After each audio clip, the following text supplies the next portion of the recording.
welcome to Tales of Honor Podcast, a podcast dedicated to telling the true stories of the Congressional Medal of Honor.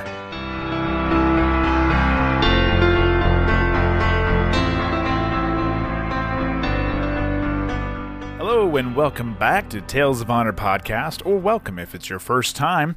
I'm your host, Christoph Ambrose, and tonight's episode is episode 40. It's going to take us back to Iraq, and if you haven't noticed, I did myself a nice little pattern here, and since there are more Afghanistan recipients during our Global War on Terrorism series, I sprinkled the 4 Iraq recipients evenly throughout the list in alphabetical order by last name, just because I like patterns, and I like nice and neat and tidy and orderly. I like that. I like it. I'm a stickler for detail.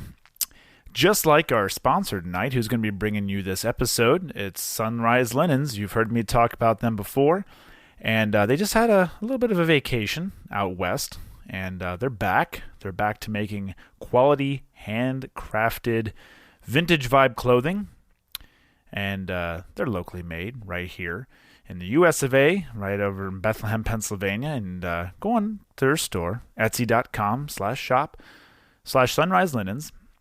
And once you're all done picking out what you want for you, maybe your kids, and probably mostly your kids, and you're putting it on your cart, you go to checkout, go ahead, there's a little section for promo code, put in TOH25, and that's going to get you 25% off your order.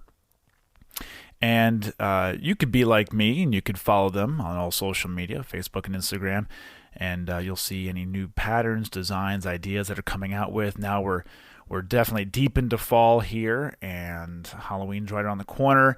Christmas is coming. I saw they had some ideas for Christmas fabrics coming up, so you'll know this if you follow them on social media.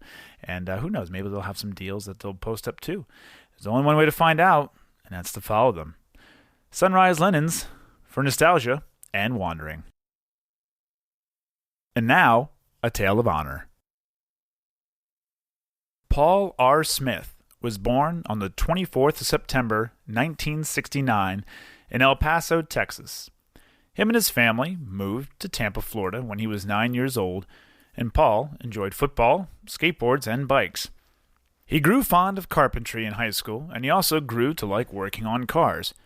Like most kids that enjoy taking things apart just to see how they work, Paul helped a friend restore a dune buggy, and in 1989, he graduated from Tampa Bay Vocational Tech High School, and in October that year, joined the U.S. Army. Paul attended basic training at Fort Leonard Wood in Missouri, and was then sent to Germany for his first duty station in the 9th Engineer Battalion. He would go on to serve in the Gulf War, spend time in Bosnia as part of Operation Joint Endeavor and Operation Joint Guardian, and be deployed to Kosovo in 2001 as part of a daily presence patrols.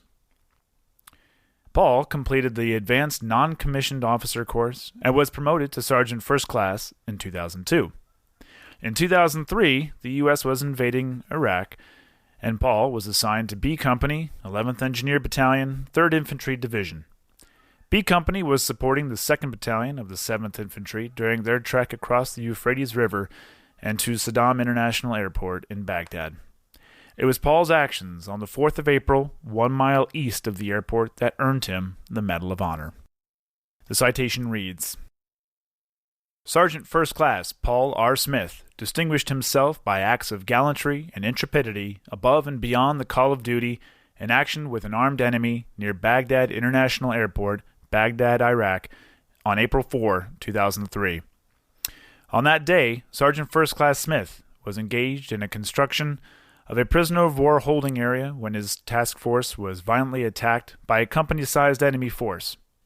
Realizing the vulnerability of over 100 soldiers, Sergeant First Class Smith quickly organized a hasty defense consisting of 2 platoons of soldiers, 1 Bradley fighting vehicle, and 3 armored personnel carriers. As the fight developed, Sergeant First Class Smith braved hostile enemy fire to personally engage the enemy with hand grenades and anti-tank weapons, and organized the evacuation of 3 wounded soldiers from an armored personnel carrier struck by a rocket-propelled grenade and a 60mm mortar round. Fearing the enemy would overrun their defenses, Sergeant First Class Smith moved under withering enemy fire to man a .50 caliber machine gun mounted on a damaged armored personnel carrier. In total disregard for his own life, he maintained his exposed position in order to engage the attacking enemy force. During this action, he was mortally wounded.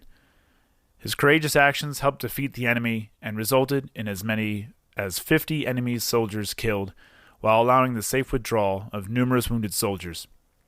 Sergeant First Class Smith's extraordinary heroism and uncommon valor are in keeping with the highest traditions of the military service and reflect great credit upon himself, the 3rd Infantry Division, Rock of Marne, and the United States Army. Paul had written a letter to his parents before deploying to Iraq. There are 2 ways to come home: stepping off the plane and being carried off the plane. It doesn't matter how I come home, because I am prepared to give all that I am to ensure that my boys make it home.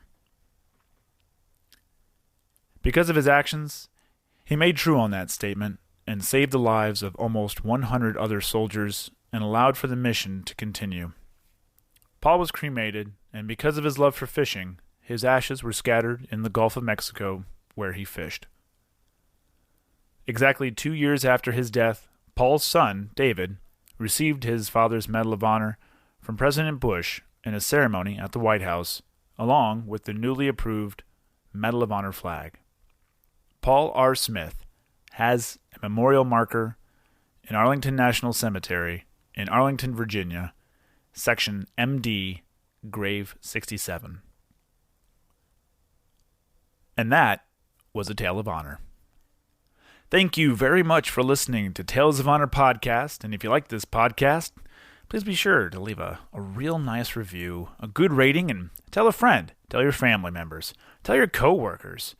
If you see somebody pulled over on the side of the street, stop and thank the officer for doing their job, and then tell them about this podcast as well. It's the least you could do. You can see more information on Facebook, Instagram, and at talesofhonorpodcast.com. If you have any questions or comments, you can send them to talesofhonorpodcast@gmail.com.